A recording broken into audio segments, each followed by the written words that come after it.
Hey, what is up? Welcome to this episode of the Entrepreneur to Entrepreneur podcast. As always, I'm your host, Brian Lofermento. In today's episode, this is a guest who I connected with quite a while ago. A few months ago, him and I had the opportunity to chat on the phone, and we talked about a topic that he is incredibly passionate about and something that scares the rest of us: sales. This guy is an incredible salesman, an incredible sales strategist, someone who really understands intimately how sales fits in with business as the essential function to bring revenue through the door. He's absolutely brilliant at what he does. He's going to change so much of our philosophies and so much of our perspectives on sales. So let me tell you about him. His name is Bill Bradshaw. He's not just a sales executive and entrepreneur. He's a visionary leader who believes that the alignment of people, products, processes, and accountabilities is the key to success in any business endeavor. With a career spanning several decades and a remarkable track record, which I'm going to brag to you about in just a second for him, Bill has played a pivotal role in the growth of numerous companies, from startups to established enterprises. Bill has served as CEO at his company Simplified Sales Strategies, where he's led the charge in providing outsourced VP of sales functions for a diverse range of client companies. I think this is a really fascinating part of Bill's approach. Is it works in industrial industries, it works in small businesses, agencies, wherever it is that you're operating. One such example of that is that he's also been the president of Affinity Management Group, where he accelerated revenue from $400,000 to an astonishing $7.5 million in just 18 months. And let's not forget his role of VP of Sales and co-founder at Achilles Group, which is a company recognized as one of the fastest growing industries in its categories. I'm not going to say much more about Bill because his track record speaks for himself. He's been featured in Forbes for all of his expertise. We are all going to learn from him directly here on the show. So let's dive straight into my interview with Bill Bradshaw.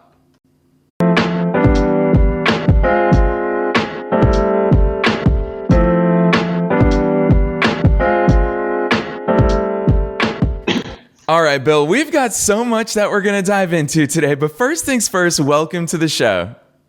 Thank you. Thank you for having me, Brian. Very excited to be here. Heck yeah, I do know it when you say it, you mean it, that you are excited here, because you can't help but talk about sales excitedly. Listeners love hearing the stories from the guests themselves. Give us that short version of your story. How the heck did you get into all this stuff? Because, Bill, sales are scary.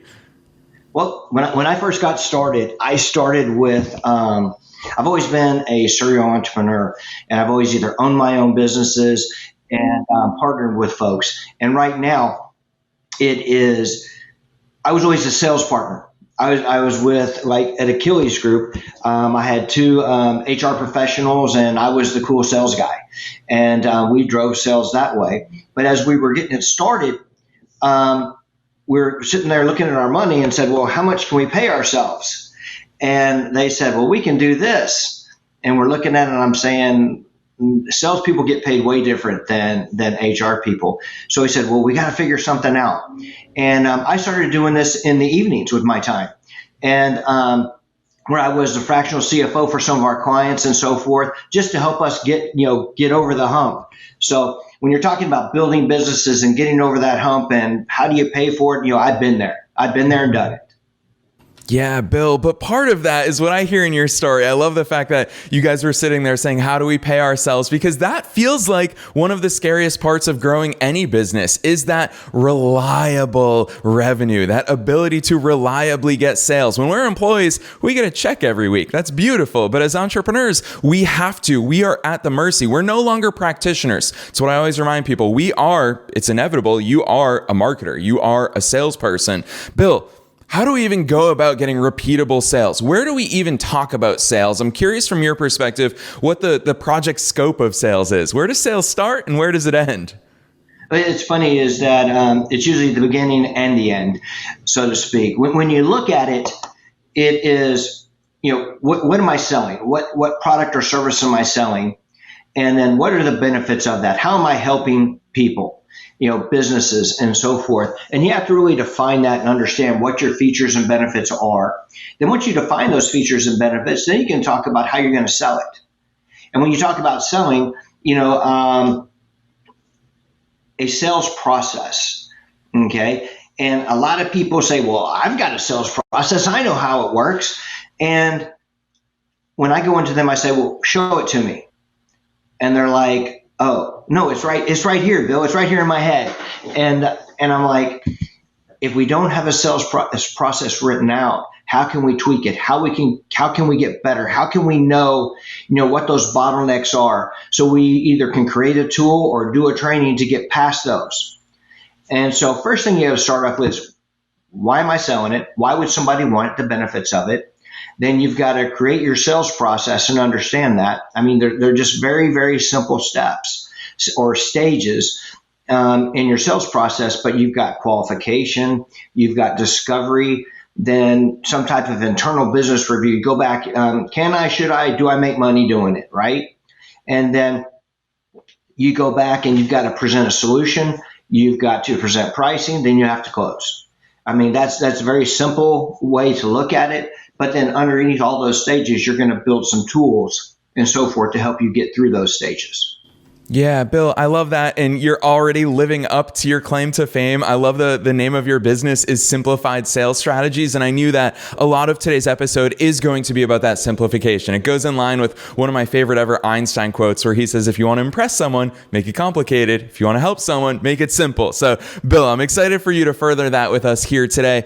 Talk to us about that, because when you lay it out there from the qualification to putting essentially a pitch together saying, hey, here's why this makes sense for both parties, it sounds so simple, but obviously we all get in our own heads. We get intimidated. We get afraid of sales. I'm sure you know this. Like, it's the most scary topic for most people. Where is it that we go wrong? Why is it that this is such a scary thing for us?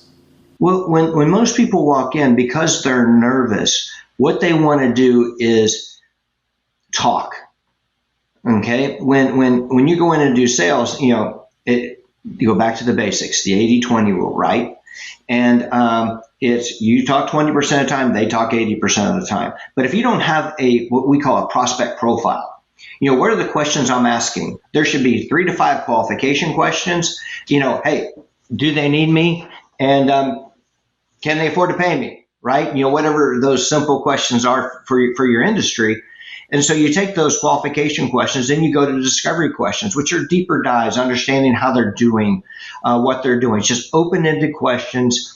And but when you go to the qualification questions, everybody says ask open-ended questions all the time. You don't have to. 3 to 5, know what's out there, and then go into your discovery stage.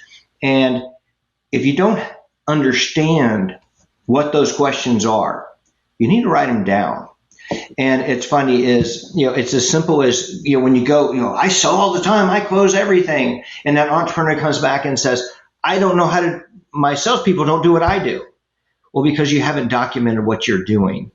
I mean, sometimes it's as simple as, hitting record on your phone and putting it in your front pocket, right? And then going back and writing the questions that you're asking and then fine tuning those and getting them down on paper. Again, it's getting everything. Entrepreneurs, when they're managing, I don't care if it's $100 million business or, a startup, you have to have documentation of your sales process so you can get better. Yeah, Bill, hearing you say that so early on in today's session about you should be talking 20% of the time, listening 80% of the time. I think back to when I was in my early 20s and I just started my marketing agency up in Boston. Bill, I thought I had all the answers. I thought I could walk in there and convince anyone to buy anything from me. And that's where, as I matured as an entrepreneur and as a salesperson and just as a person in general, I really realized that I don't want to be in the convincing business. This isn't the business that I want to be in. What is that delicate balance? Because for people who haven't gone through this process just yet, they haven't had enough reps when it comes to sales conversations, they haven't had enough experience when it comes to that, they probably feel like they're in the convincing business, and that's why they talk so much. Talk to us about how you view that role of convincing, or if you even do at all, in sales, and how we balance listening with getting someone to actually want to buy something. There's a couple different pieces. One is, what are the steps of your appointment? Okay. I mean, we go back to, I got my sales training when I first came out of college from a small company called ADP, selling paychecks to 1 to 99 employees. And ADP was a great place to go and learn sales and cut your teeth, so to speak. And so when you're that fine line of going between when to talk, when to not talk. Ask your questions, right? But see, a lot of people make the fatal mistake of going what I call tit for tat, right? You ask your question, right? And they say, well, quality's a big issue, Bill, man. We're getting crap from our current vendor, and it just messes me up. It costs me time and everything else. And then instantly that salesperson wants to jump in and talk about that. Okay. When really you star that. Okay. Keep asking your questions, go through the notes. Because what if you asked him that question and you answered it and he's all on board? She says, great, I love this, I want you. And then you ask 10 more questions that, no, they're doing great. No, they're doing great. Okay. So now I'm getting diminishing marginal returns. But if you ask your questions and star the points and go back and talk about those, because then you can put them in any order you want.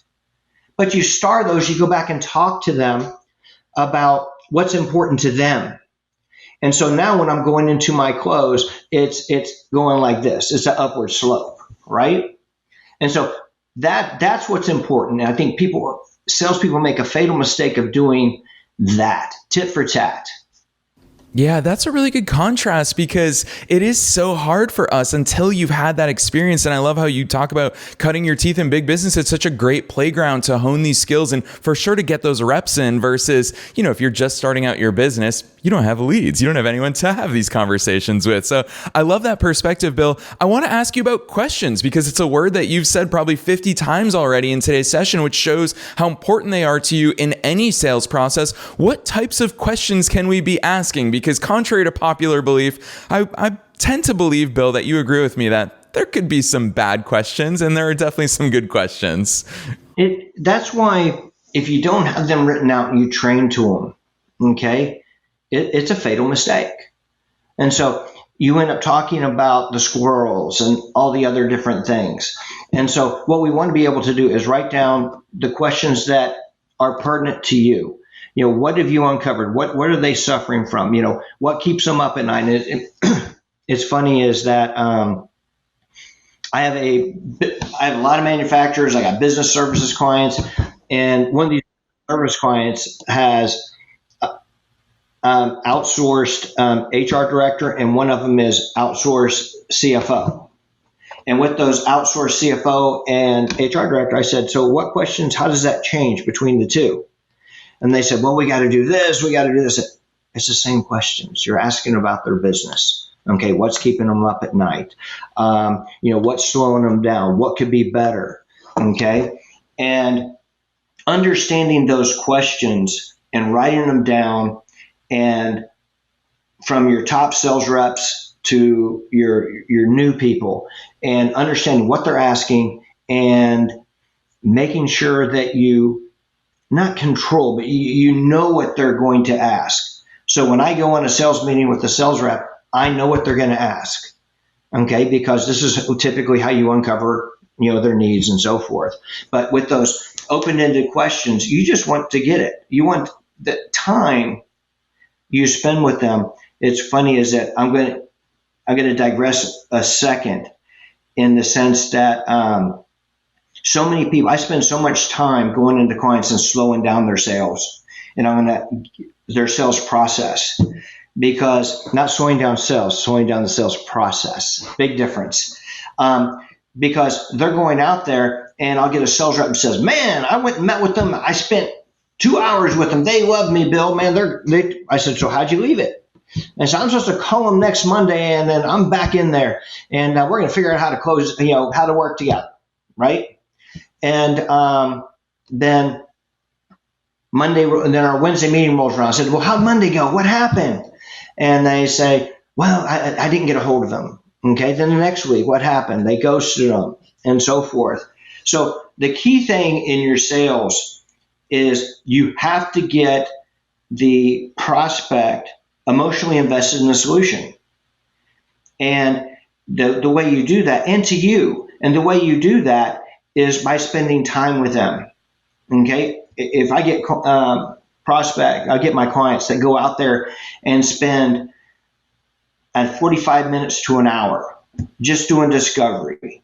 And then when you leave them, you want to leave them wanting more. Okay. And so that when I'm closing for the next meeting, okay, understand what you're closing for, understand your sales process. If you've got a nail and you're selling nails, okay, you might be able to do that in a couple meetings or one. If you're selling a piece of equipment, okay, it's a longer sales process. If you walk out and saying, I met with them for 2 hours, they love me, Bill, it's great, okay, then they ghost you. It's because the salesperson that they had outsold you. Okay, you gave them all the information that they felt they needed versus going back and giving them more and getting a chance to like you even more. Like in sales, like equals trust, right? And so that's where I find a lot of people make a mistake. They go out and try and speed that sales process up, and you don't give them the opportunity to get emotionally invested in the solution and into you. Yeah, Bill, I'm going to call this out for listeners right here, right now. Allow them to get emotionally invested in the solution. That's such a different approach than most of us entrepreneurs, small business owners take because we haven't had that perspective. And I want to keep going deeper into this example. I think you chose here on the fly. I think you chose literally the perfect example of what so many of us do when it comes to sales. I can't tell you how many meetings I've walked out of, whether it was with boards of $10 million businesses back when I was running my marketing agency in Boston, or even just solo entrepreneurs that I was working with in some capacity or hoping to work with, where it was the outcome that you just said, oh yeah, they said, let's follow up next week, which leads me to, it's always that delicate balance, Bill. I've never known how to perfect that craft of, do I push them and try to say, hey, like, let's make a decision today. Let's not let this wander because you're going to keep getting the same results or lack of results that you've been getting. What's that balance of close? We always see the Wolf of Wall Street approach, Jordan Belfort, always be closing, versus what you're talking about is, hey, let them have an emotional investment in it and let that build towards a predefined process that we can repeat. Where do you shake out in that debate? All right, I'm always closing, okay? But what am I closing for? Okay, am I closing for the next meeting? Okay, that's the difference. And so if they're making a bigger buying decision and you're talking to them, it's like, I can let them off the hook up front. I say, when you set up, there's 6 steps to the appointment. All right, build rapport, set the agenda, brief company overview, present, and close. And that's a whole meeting unto itself. But if you don't know what the steps are, or it's just like vanilla. There's French vanilla, there's homemade vanilla, all these different types of vanilla. But it's those basic 6 steps. And you can have 5, you can have 4, but you still have to do the same things. But as you look at these, you want to make sure that as you go through your conversation, that up front, I can talk to them about, well, how do you make a decision for a piece of equipment this big? Okay. Well, typically what we do is, what we found to be successful is we come out, we understand, we do a discovery, understand what you're trying to do. And then I'm going to come back and I might bring a sales engineer with me.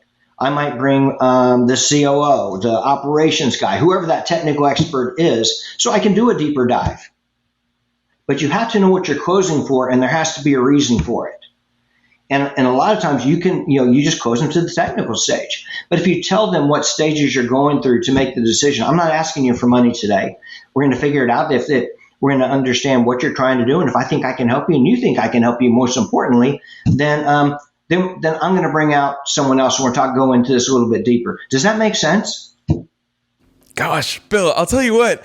My favorite types of answers when it comes to topics like this is, not only is it a different perspective from what a lot of us are operating under, but it actually also takes the pressure off of ourselves and off of the people that we're talking to. Because as you said that, I almost felt myself coming more at ease, because a lot of times I walk into the conversation thinking, gosh, how am I going to sell to this person? But the answer is, well, I don't know how I'm going to sell to them because I don't know their situation just yet. So you just took all that pressure off of that conversation.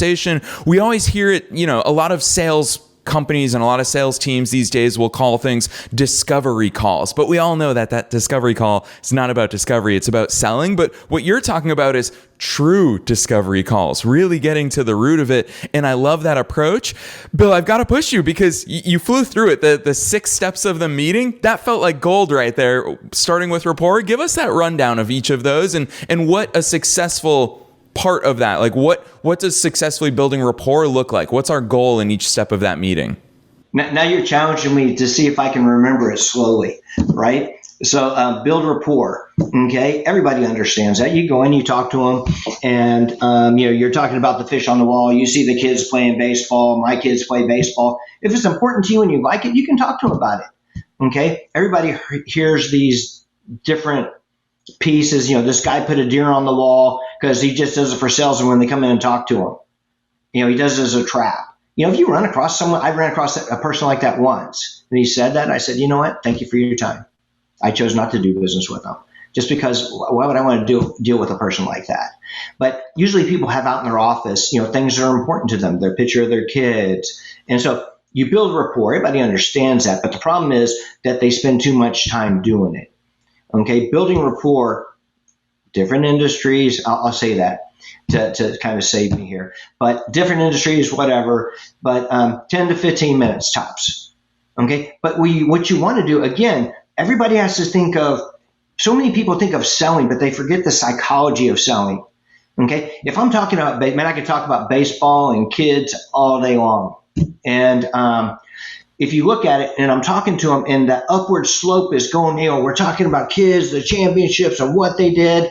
And then you bring it back and say, hey, Brian, you know what? I want to be cognizant of your time. I know I told you I would only be here an hour. Let's jump to it. Then on our way out, man, let's talk more about baseball. Okay, so build rapport. Okay, set the agenda. What are you going to do today? Again, how do you take off the pressure from them? Okay, so what I thought I would do today is I thought I'd ask you some questions. I'd give you a brief company overview, tell you a little bit about what we do. Then I would ask you a few questions and understand if there's a mix here, if I can help you and if you need the help, right? And then after that, then I'm going to tell you how we can help you or possibly help you. And then at the end of that, if we get through the how I can help you, then I'm going to close you for the next meeting, which is going to be a deeper dive. Does that make sense? Bill, that seems too easy. Again, you're making sales seem too easy here. I'm going to call it out because I'm frantically taking notes as you're going over this because that's a flow that the thing I really like about your structure, Bill, is it does apply to literally every business I've personally operated in. I'm like, gosh, I wish I knew this beforehand. And I'm even thinking at different price points. And that's why your approach of, am I closing for today or am I closing for a future meeting? It comes into that. Because if you're selling something for a few $100, you don't need that second meeting. Probably. But if you're selling a $20,000, $200,000 service or engagement, then you are going to want to close for the future. So for listeners, I'm frantically taking notes in case you all are driving or you're at the gym or who knows where you are. Build rapport, set the agenda, give that company overview, ask those questions, see if it's a match and if your solution makes sense for them, and then go for the close, which, Bill, I'm sure listeners are saying, Brian, ask Bill about the close. It's the topic everyone wants to know about. Bill, when it does get to that close, and we're talking about the deal close, not necessarily just closing for the next meeting, how the heck do we do that? Because I feel like that's a part where everybody freezes up if someone says, great, what's the price? Or something like that. What's your take on the close? Because there's different aspects of it that I want to ask about, but I want to hear your thoughts first. If you do the process, that's the easiest part. Okay? Because I would probably, let's just say something costs, it's a piece of equipment and it's 70 grand. Okay, it's going to be around 70 grand. And so I would manage their expectations as I'm going through this sales process. Okay, so I might go to the technical dive. I might say, that piece of equipment is somewhere between, 63 and 79,000, depending on the bells and whistles and what you want and so forth. That makes sense? They'll say yes. Okay, that makes sense because it's the fair market price. And so as I'm going through it, I've said that, right? I'm managing their expectation to that cost. So if you've done your deep dive, you've done your discovery, you've done your technical meeting, understanding how you can help them, Then when you go back, if you look at your sales process, right, and the stages, you've got qualification, discovery, internal business review. Okay, that's where you go back to the office and do, can I, should I, do I make money doing it?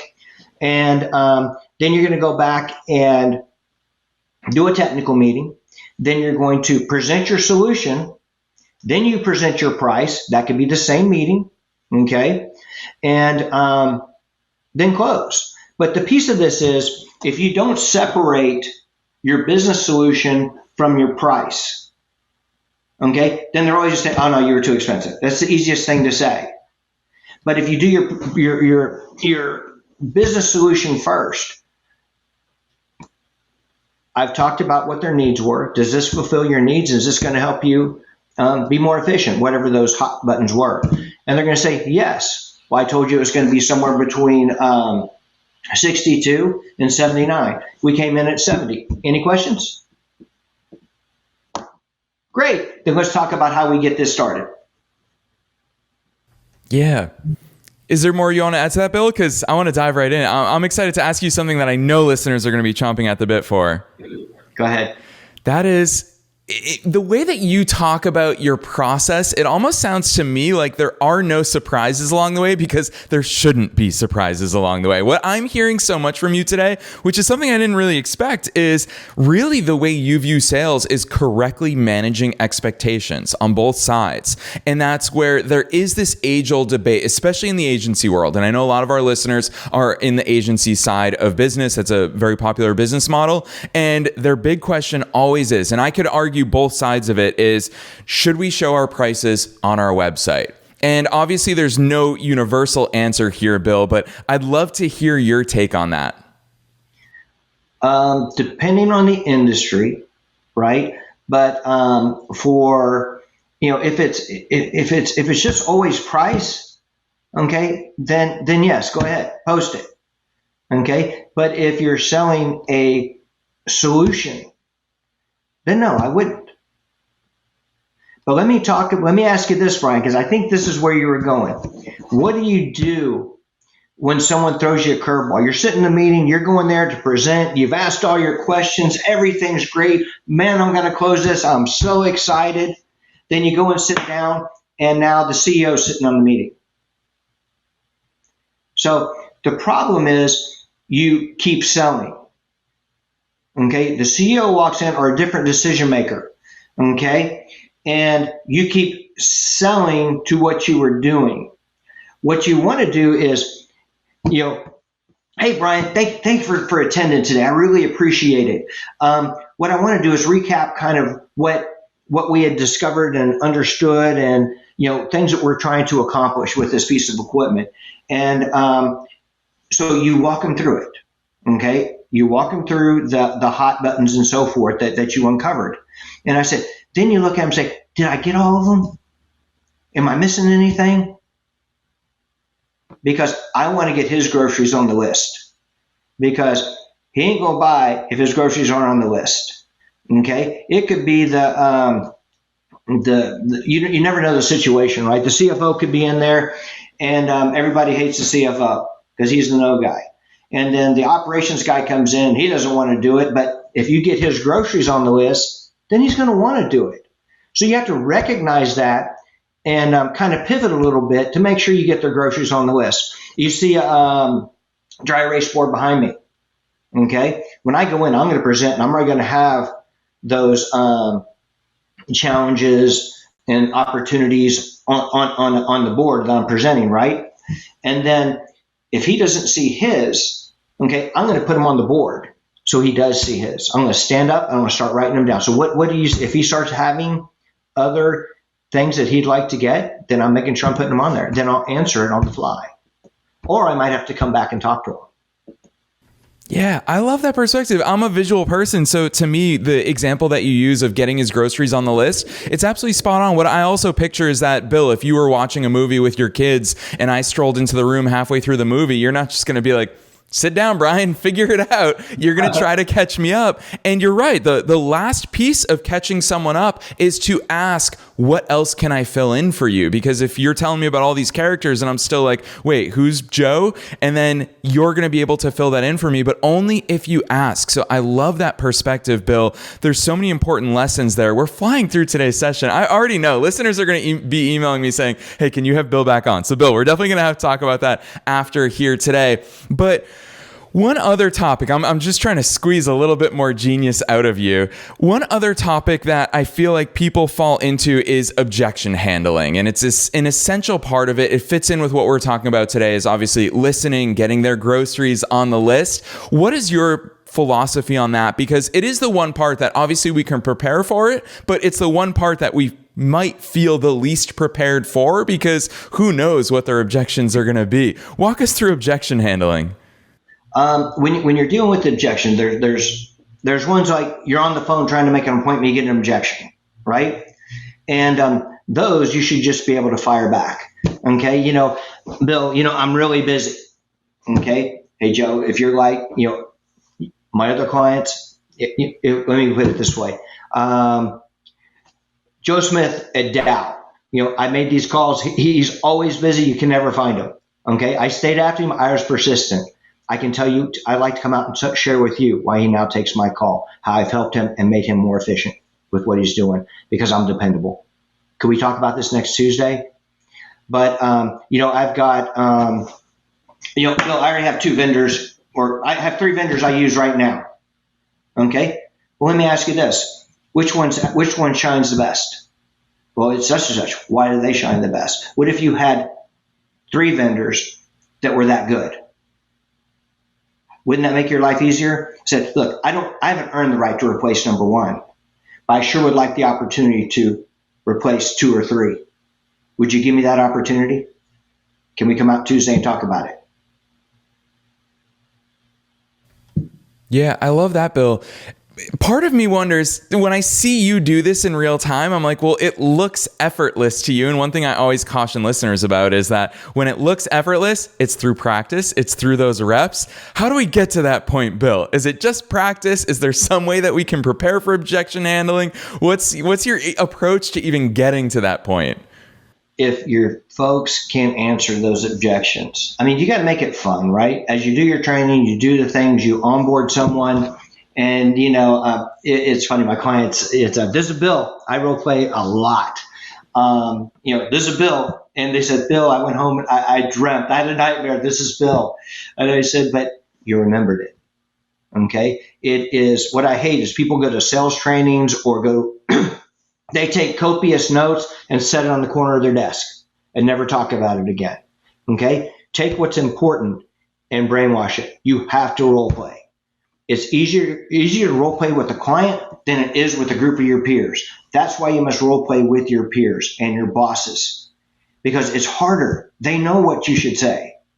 So if you don't just brainwash it so it just rolls off your tongue.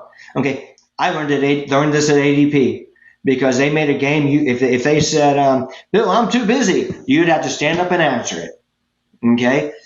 Make it fun. You don't have to beat people, but just kind of make a game of it. Make it fun.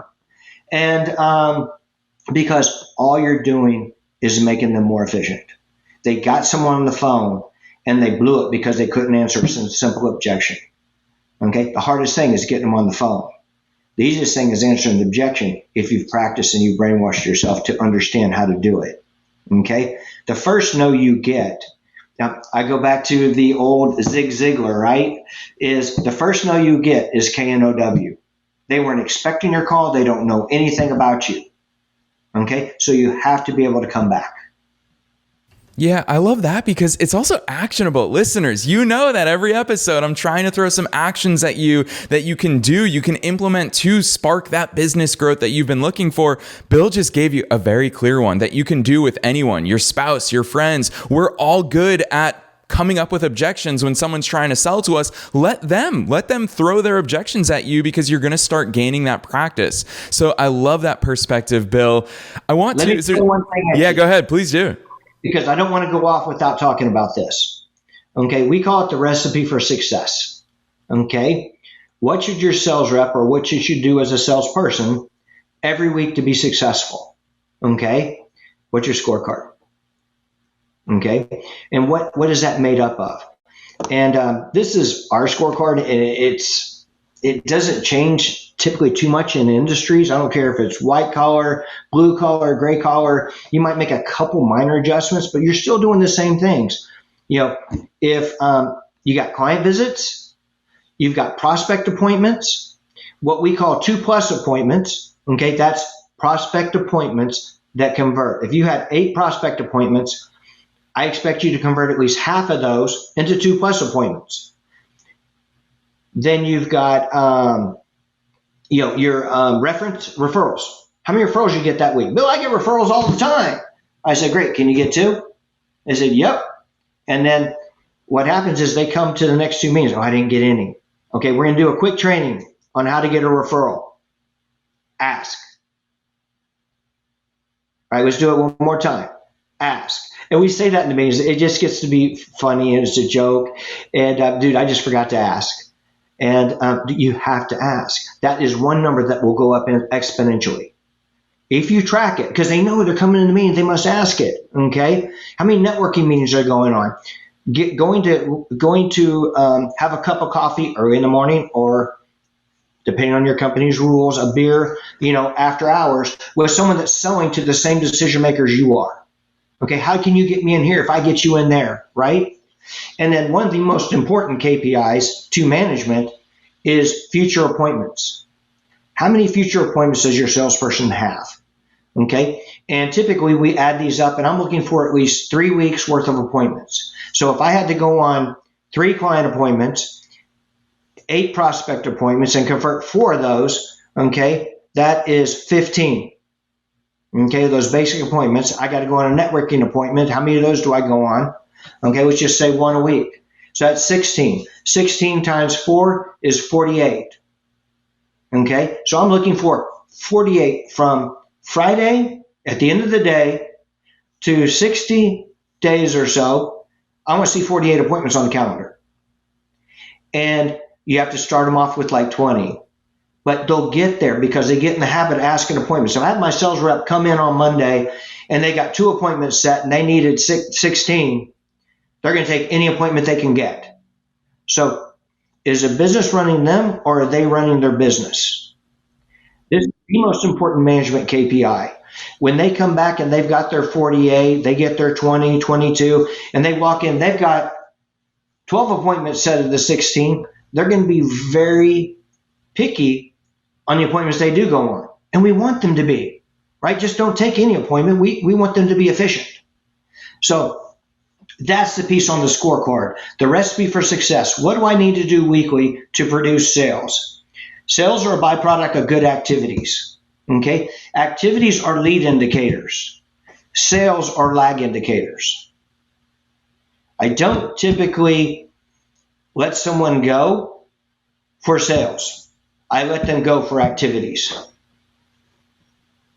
Yeah, gosh, Bill, I'm glad you snuck that in because I'll tell you what, knowing you as well as I already do, we can talk about all these different aspects of sales right there. But I think here at the end of today's session, you just revealed one of your secrets truly to life. It's something that you and I talked about even before we hit record here today, which is that accountability. And listeners, you all have been pushed in a big way from Bill here today, not only to get better at sales, which a lot of that means get better at asking questions and listening and finding those solution matches and allowing your prospects to get emotionally attached to that solution. But you also heard right here, Bill just revealed his real life scorecard. This stuff isn't hypothetical from him. This is the real type of accountability that he implements in his own companies, but Bill's also extraordinary at helping sales teams get off the ground. So if you are looking to hire salespeople for your own business, or you're looking to outsource your sales to dedicated sales teams, these are the types of metrics that are going to drive that growth. So,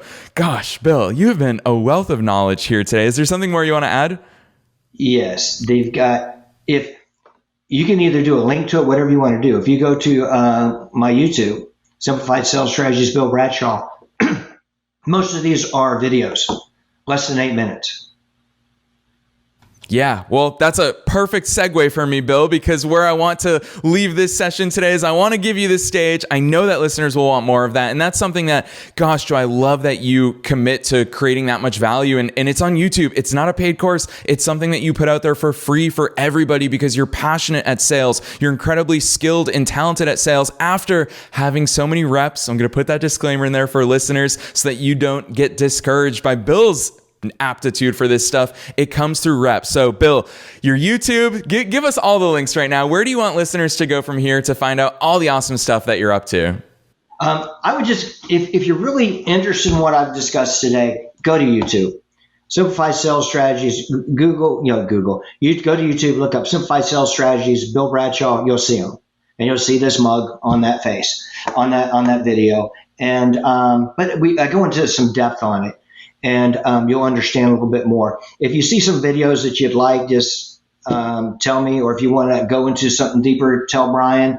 But the whole idea is that if you don't have a process, you don't have a process. And it's got to be written out. Yes, listeners, you all know the drill. Wherever it is that you're tuning into today's episode, we are linking directly to Bill's YouTube channel down below so you can go and get that content. But the most important thing is you also already see how accessible and generous Bill is with his wisdom. So definitely go check out his YouTube channel. What we're also doing for all of you listeners down below is linking to Bill's personal LinkedIn as well, so you can connect with him there if you have follow-up questions, as well as his business website. I personally love his business website because at the root of it is simplified sales strategy. There's so much awesome content on there about how to simplify this stuff. So all of it is really in depth. Obviously, we've had Bill for almost 45 minutes here today, but at the root of it, go get more on his YouTube channel. Reach out to him. He's a real person who's really helping people and is really committed to this. So Bill, thank you so much for being so generous and joining us here today on the Entrepreneur to Entrepreneur podcast.